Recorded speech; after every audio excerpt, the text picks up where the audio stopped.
or we have been focusing on the study of dependent origination. And essentially what that means is that everything in this reality, everything in this world that we think is solid and permanent is empty and impermanent. And this is the predominant cause of the suffering that we experience. That things are likely to change, and most often they change when we're not ready for their change. We don't want them to change yet. Or when we want them to change, they don't change fast enough. So that dilemma, that conundrum that's there, that causes us to have issues, causes us to feel discontented, causes us to feel unpleasant, irritated. And what we're trying to do, most of us, if you ask a person, what is it that they want more than anything else? And the answer usually is happiness. Or if they objectify it, they're asking for the thing that they think will bring them happiness, like money, or a new home, or a college degree, or love. When we live long enough, we realize that none of those things give us the peace and happiness that we want, that we think we deserve, that we think should happen. And again, predominantly the reason why they don't is because they don't last, because everything is impermanent and subject to change, is volitionally produced. So I'll continue to share from the teachings, the suttas, some of the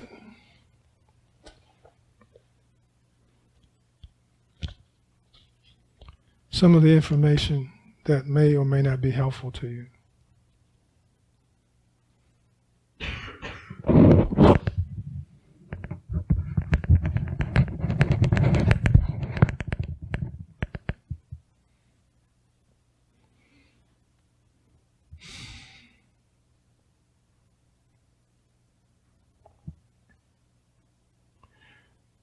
So the schematic on dependent origination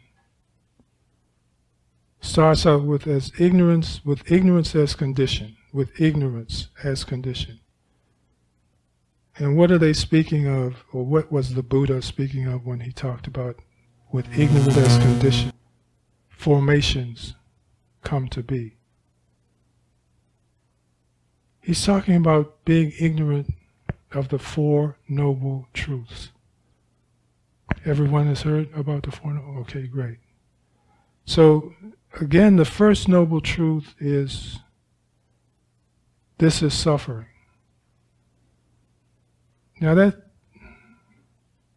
sounds simplified, but it really isn't, because we're not, when we grasp things as being beautiful that are really not beautiful, when we grasp things that are because we think that they're permanent when they're really not permanent, when they're really impermanent, then we begin to see how we cause our own suffering to manifest with ignorance as condition, ignorance of the Four Noble Truths.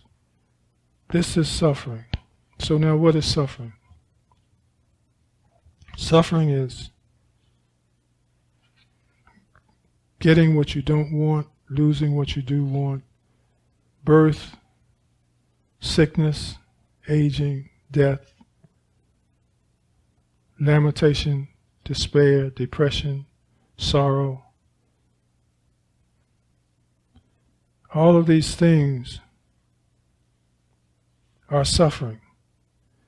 But then it goes on to say suffering has an origin. Suffering has a beginning.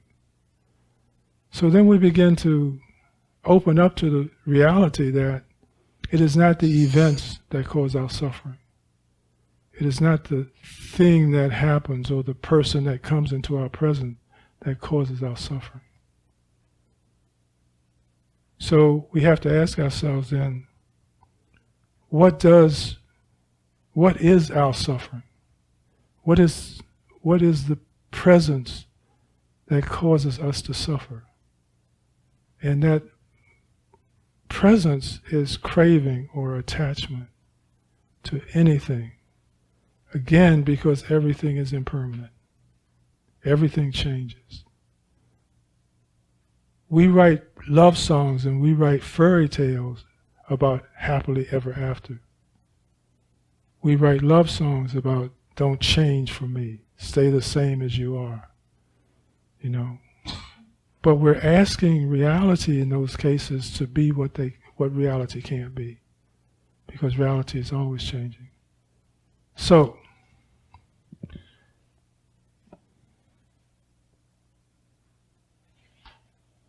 he says in the sutta called the simile of the soul that there are these 5 courses of speech that others may use when they address you.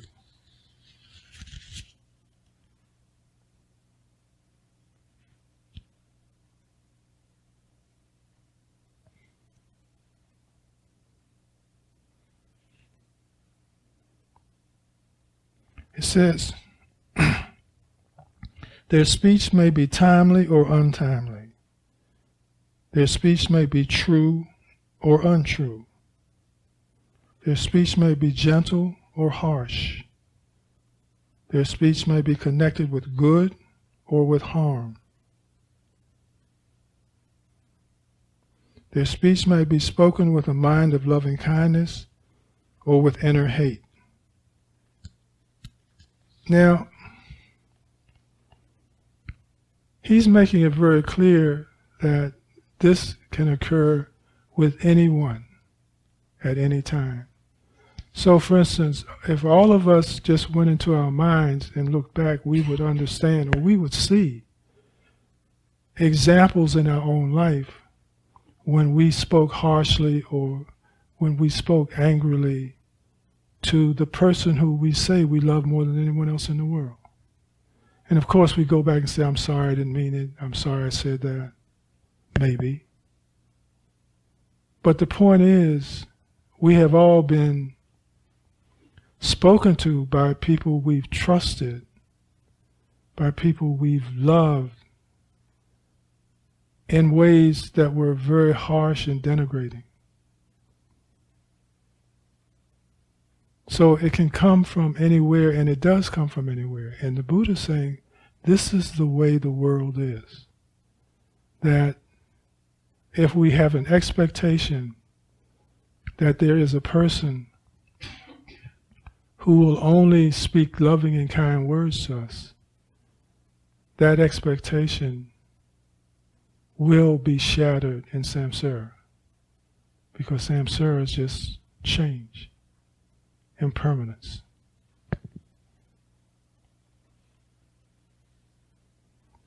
So, if that's a given, if that's a truth, and if we can all go back in our minds and remember when we spoke that way to someone, or someone we trusted spoke that way to us, we realize that, whoa, that does happen in this world. So what is the cure? You see, that's what the teaching is all about. Not that things happen that are unpleasant, but let's talk about what the cure is, because this practice promises that when you understand it and practice it, it will free you, it will liberate you from all of your stress and all of your suffering. You won't experience those things anymore. Now, this does not infer that everyone in the world changes and becomes our friend and loves us unconditionally, because that ain't going to happen, right? So the training then is this. You should train thus. Our minds will remain unaffected, and we shall utter no evil words.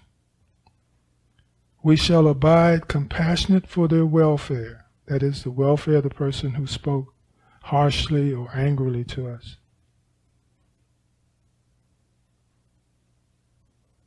with a mind of loving kindness without inner hate. We shall abide pervading that person with a mind imbued with loving kindness. And starting with them, we shall abide pervading the all-encompassing world with a mind similar to a calfskin bag, abundant, exalted, immeasurable, without hostility and without ill will. That is how you should train. So he's saying that no matter what an individual brings to you, no matter how harsh an individual speaks to you, that you should reflect their harshness, their anger, their irritation with love and compassion. The only person that we have control over is ourselves. We spend our lives and we spend our life trying to change other people, making them the way we think they should be, making them the way we want them to be. But that doesn't work.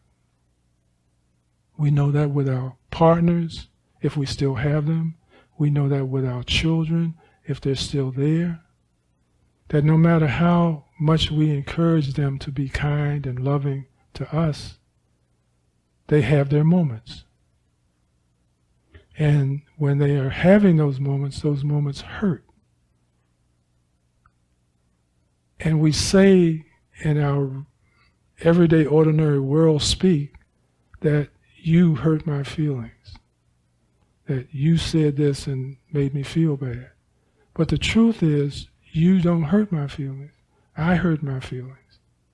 I cause my pain. I cause my suffering. Because I don't want you to speak to me that way. But if I understood the world, I understand that the world is always in flux. That the people who love you one day hate you the next. The people who respect you one day disrespect you the next. This is just the nature of the world. This is like summer, fall, winter, spring. It's just a part of the dynamic. That's why they call it samsara.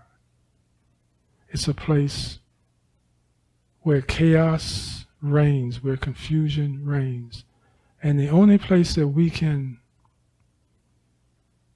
step back and make it still and be peaceful with it is within ourselves. We cannot change anyone else. It's up to them to want to change. And it's up to them to change. And they will do it in their time or not. But I think the message is clear that if you want your world to be different, then you've got to be the difference you want your world to be. And if you want your world to be loving and kind and compassionate, that's what you have to bring. You cannot demand that someone else or everyone else becomes the kind of person that you want to relate to, that you have happiness with. Because it's not going to happen. Even when they promise you they're going to be the way they need to be so that you can be happy, as soon as you turn your back, they're acting differently. Because this is just the way this world is. And so the antidote, the healing governor, the property that causes all of that to change is for us to be stable in our commitment to all other beings. That no matter how you treat me, I will give you love and I will give you kindness and I will give you compassion. Now, we know that the mind will argue and say, well, why do I have to be the one that's nice all the time? Why do I have to be the one that absolves you of all of your misbehavior? Why do I have to be the one that is always giving loving kindness when I'm not getting any? Well, that's a good question.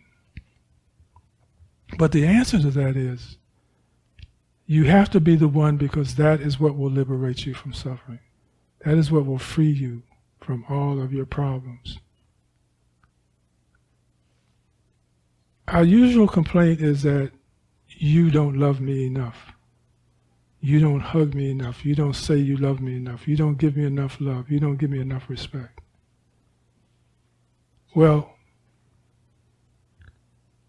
when I practice every day giving love and compassion to everyone else, including myself,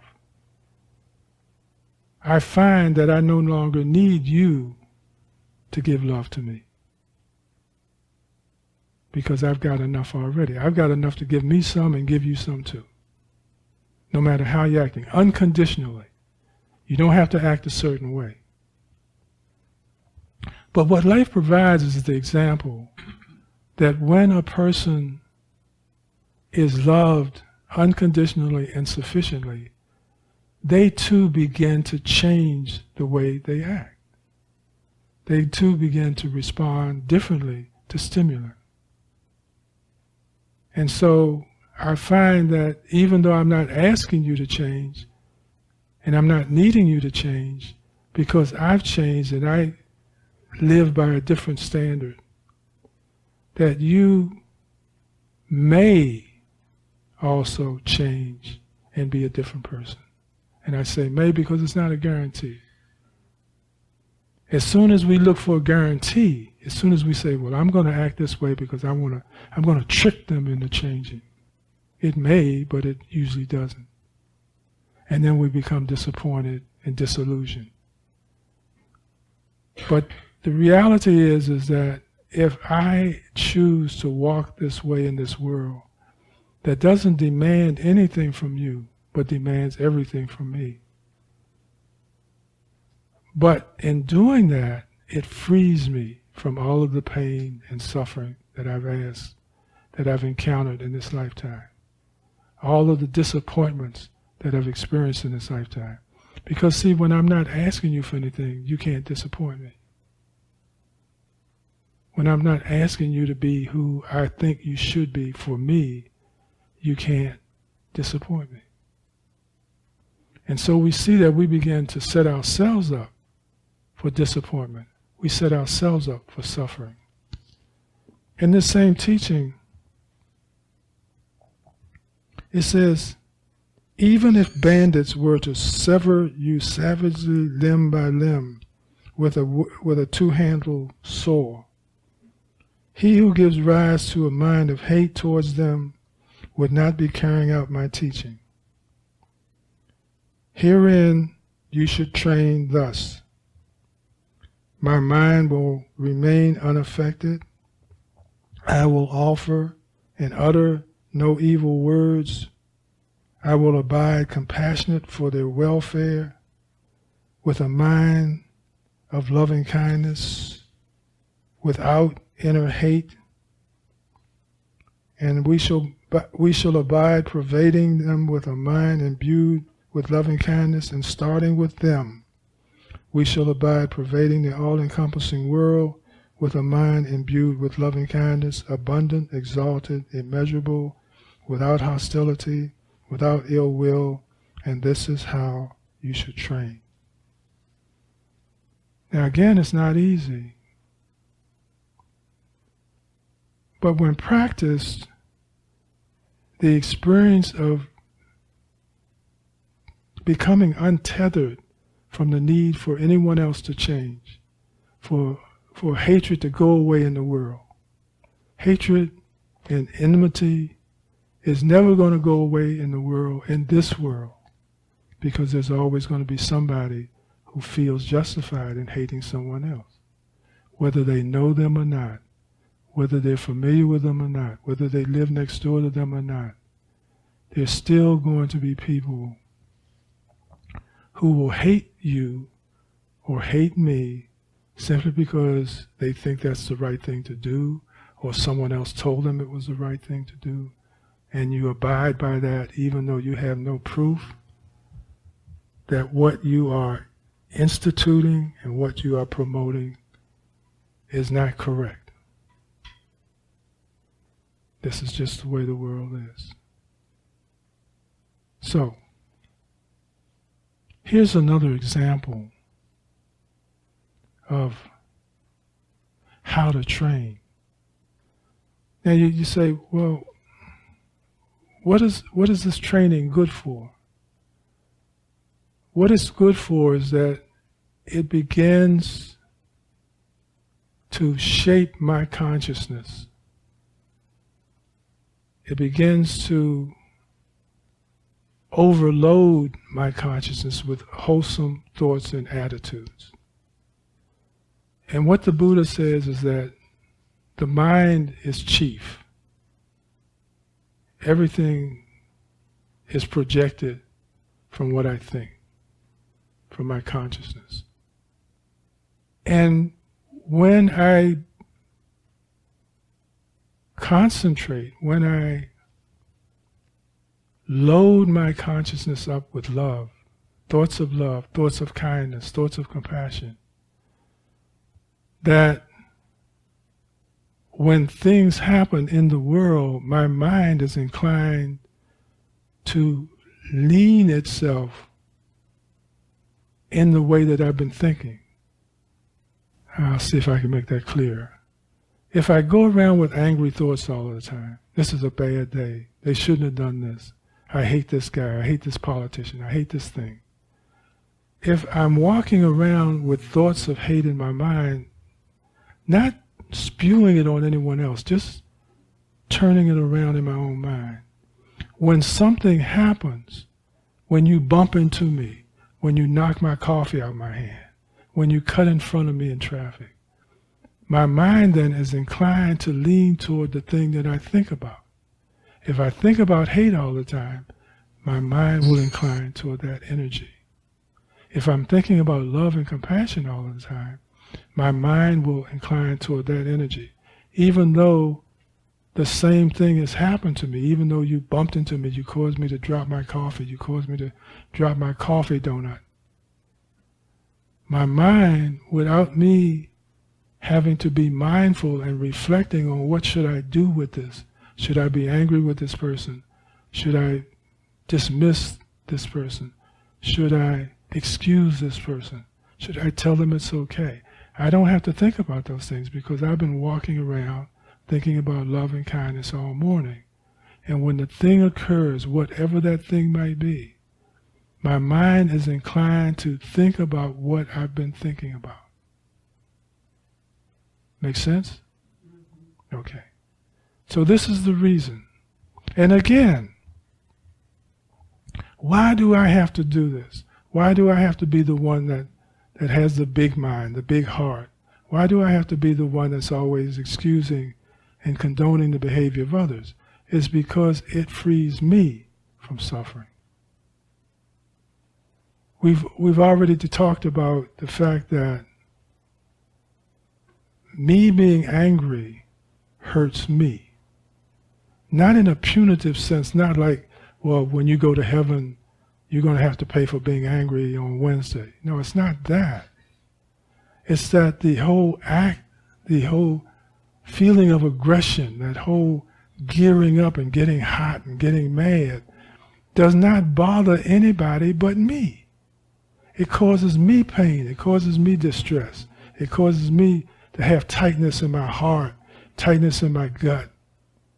You know, I just get tense all over. You know, I want this thing to end. It doesn't bother anybody else, except when I might be intimidating them by puffing up, by becoming aggressive in front of them. It might cause them some fear. But the pain and the worry that I feel is all about me. It's caused by me. And when I choose to do life a different way, then life rewards me by giving me a different life. Do you understand? Does it make sense? Is that your practice? Is that the way you do it? So then you've got to ask yourself, well, why do I continue doing these things that hurt me, trying to hurt somebody else? trying to get even with someone else, trying to get vengeful with someone else. Why do I keep doing things that don't work? See, because that's unskilled behavior. That's unwise behavior. Doing the thing that I know doesn't work, but I keep doing it because I don't have any other default. It's about getting us to think. It's about asking ourselves the question from a cultural point of view. Why do we start wars when we know that wars don't work? Why do I want to start another one? See, it doesn't work. It doesn't bring peace. It just brings more enemies. Why do I keep doing something that I know doesn't work? So that's the question I want you to take away with you. To ask yourself, to become a wiser person. You know, we all want to be wiser. We all want to be happy. We all want to be free. Well, the first thing is I've got to stop doing the things that don't make any sense, that don't work. If war worked, we wouldn't have any more wars. We've had enough already. From the time we've had our first history book, it's about war. It's about clubbing the other guy.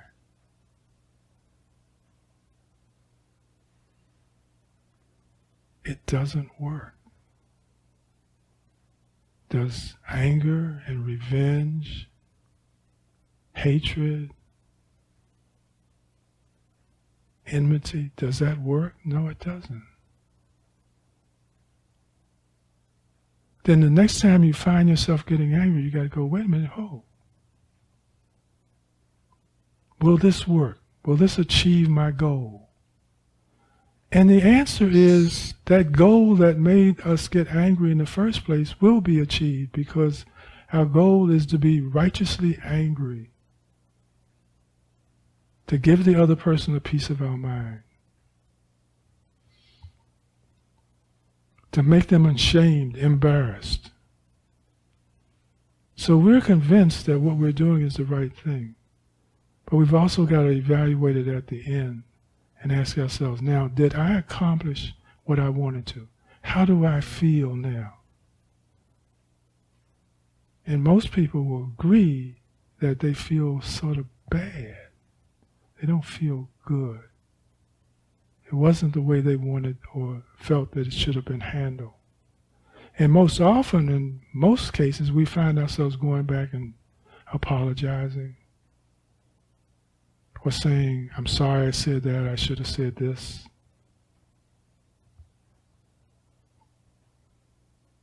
But ultimately, if we can create the environment that keeps love in our heart, that keeps our heart open, there is nothing out there that will cause us to ever embrace or close our hearts and embrace anger or hatred. Because we know that that's just not the answer.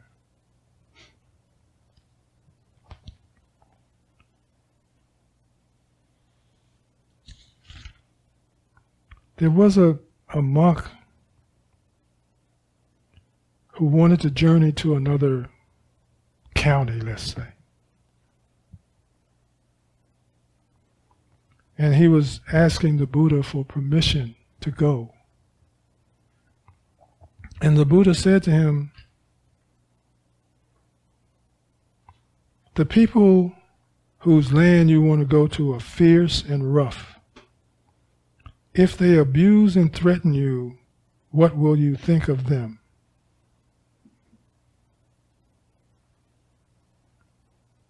His answer to the Buddha was, Venerable Sir, if they abuse and threaten me, then I shall think, these people are excellent, truly excellent, in that they did not give me a blow with their fist.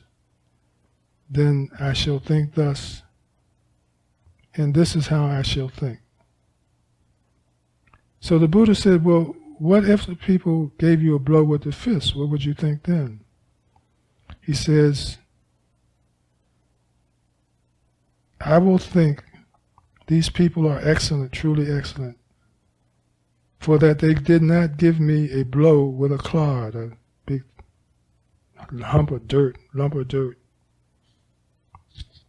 That's how I shall think. And what if they hit you with a clod? If they do that, I will think that these people are excellent, truly excellent, that they did not give me a blow with a stick. What if they hit you with a stick? I will think that they are truly excellent because they did not give me a blow with a knife. And what if they give you a blow with a knife? I will think that these people are excellent, truly excellent, because they have not taken my life with a sharp knife. And what if the people take your life with a sharp knife? What do you think? I will think that these people are excellent, truly excellent.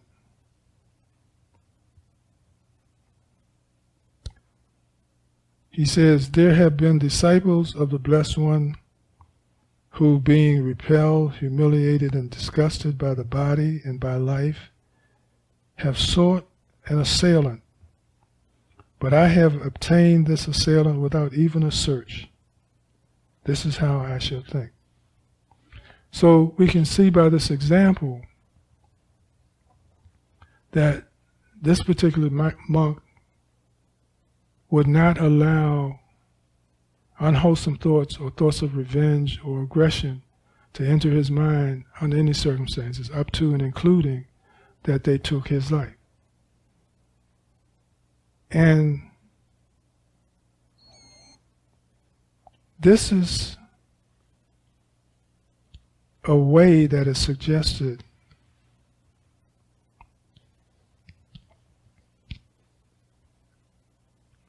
to bring happiness and peace and equanimity into your world, into your life. Because you have decided that no matter what others might say or do, no matter how others might act or display themselves, that you will not close your heart, you will not lose your peace, you will not give your mind away and become unhappy because the world is just acting like the world is. Okay? Any questions?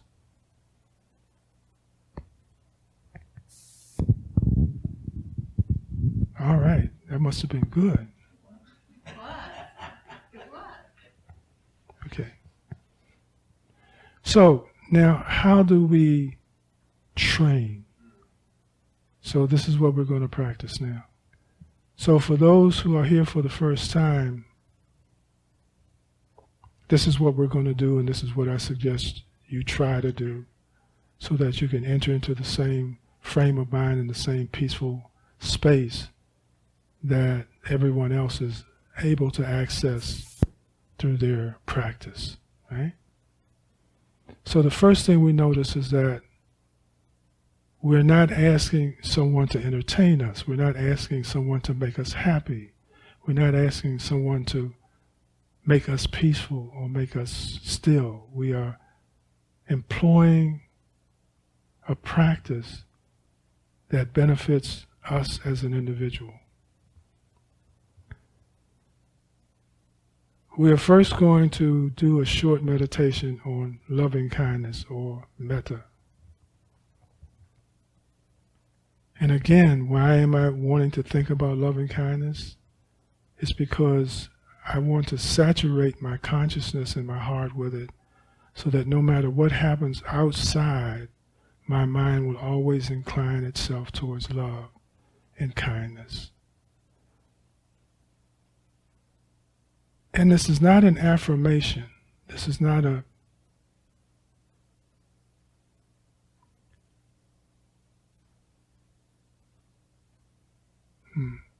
well, that's good enough, an affirmation. It's not empty, but what we're going to do is go inside ourselves and find an experience that we knew and remembered as loving. And then we're going to drop the experience and keep the feeling. Now, what do you do with that feeling? Then you take that feeling and saturate, or as the words in the teaching say, imbue every cell of the body with that love, with that feeling. Once that's done, does everyone here know how to body scan? Does anyone not know how to body scan? Okay.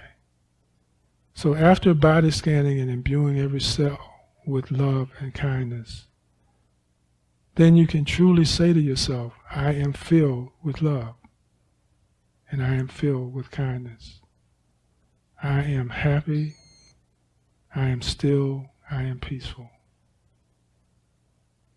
And then you go and wish loving kindness for your partner or for your close friend, for an acquaintance,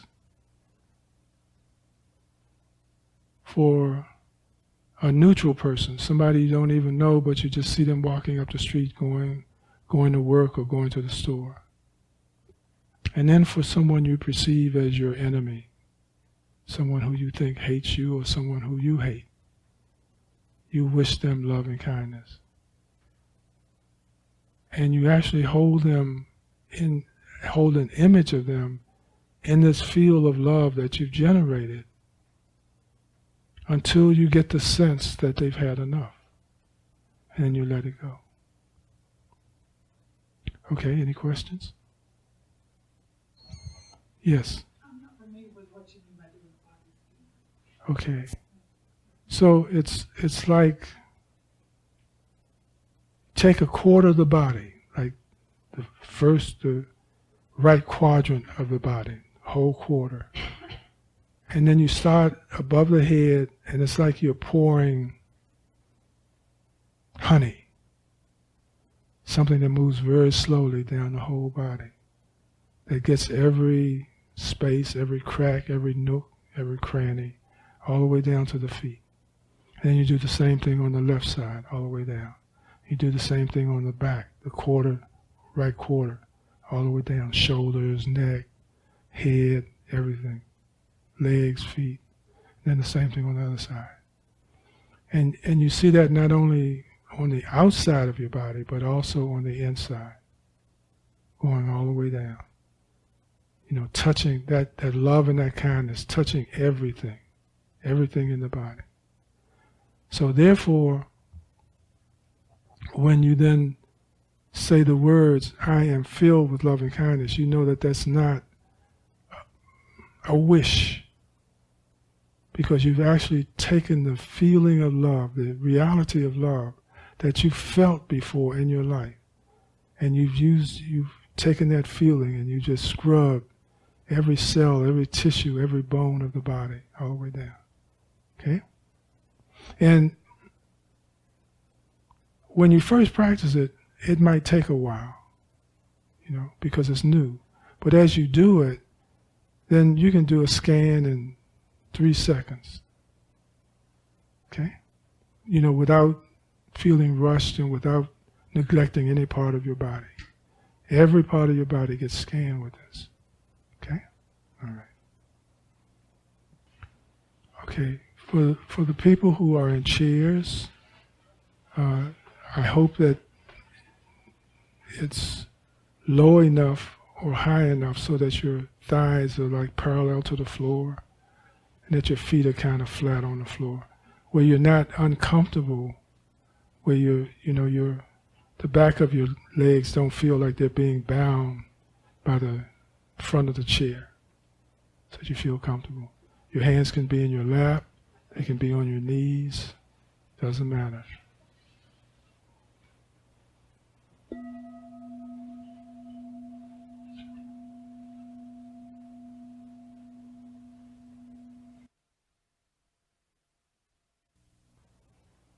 So by keeping positive attitudes and thoughts in mind, this is one way to cause happiness to prevail within our own being. We've also talked about the Four Noble Truths from the aspect of karma. And the exercise that we've been working is to be mindful, to be aware, to be present, so that we can see when one personality within us dies and another one is born. Simply stated or simply presented, it is this way. You're walking down the street and you're whistling and you're happy and life couldn't be greater. And then you see your friend, your partner, sitting in a car with another person. And it looks like they're up to no good. The happy person who's walking down the street dies, goes away. And an unhappy, angry, jealous, vengeful person is born. And that person will exist until you let it go. That person will continue to reside in your consciousness and in your body until you decide to let it go because, one, you got a divorce, or two, you got revenge, or three, you got the full story which changed the way you looked at it. Whichever way it caused that to subside, that energy to subside, that person died and another person was born. So in dependent origination, there's an argument or there's a debate about whether this refers to the many births and deaths we see in ourselves every day, or whether it refers to 3 lifetimes: the past life, the present life, and the future life. Now the problem with lots of people is their truth is either or.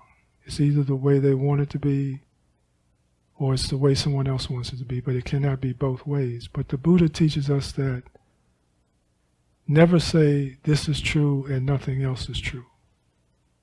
I have not attained the depth of meditation that would allow me to see people dying and being born. So I can't teach on that because I don't have the knowledge of that yet, but I do have the knowledge of people having many different lifetimes right in one lifetime. That you can experience for yourself. That I have experienced for myself. That I have seen. And that I understand. So I'm saying that in your study, in your scholarship, when you encounter those things, just understand that that's something I shared with you for you to touch and to embrace if you like, or decide that right now, since you don't understand it, you'll leave it alone and just go on with your practice and work with what you do know until you know everything else too. In many teachings, the Buddha talks, or the teachings or the lessons allude to 3 lifetimes, but yet and still you have other teachings who talk about there is no self and soul that goes forward. So again, it's confusing, but don't let it be confusing to you. Eat and digest what you can understand, and the rest leave alone until you yourself reaches a point in your own lifetime where you see it with your own eyes and you experience it with your whole being. The Buddha said that this practice, this teaching, is not eternalism, nor is it annihilism. They call it the middle way. So it's somewhere between those two. But good luck with finding the words that will clearly express what that is. You have to have the experience yourself to know what it is. But until you do that, don't deny your other training, because this that we talked about today will get you through this cycle of life and will allow you or give you the benefit of being happy if you want to train and practice in it, or to be manipulated by it, by life, for the rest of your existence in this life. It's up to you. You want to be free? Here's the way to do it. You want to be manipulated by life, be jerked around by life? Keep doing what you're doing. Either way is good. I can either point to you and say, now that's the way you want to practice, or that's the way you don't want to practice. You can be the example. It's all good. It's all good. But it's your choice, is what I'm saying.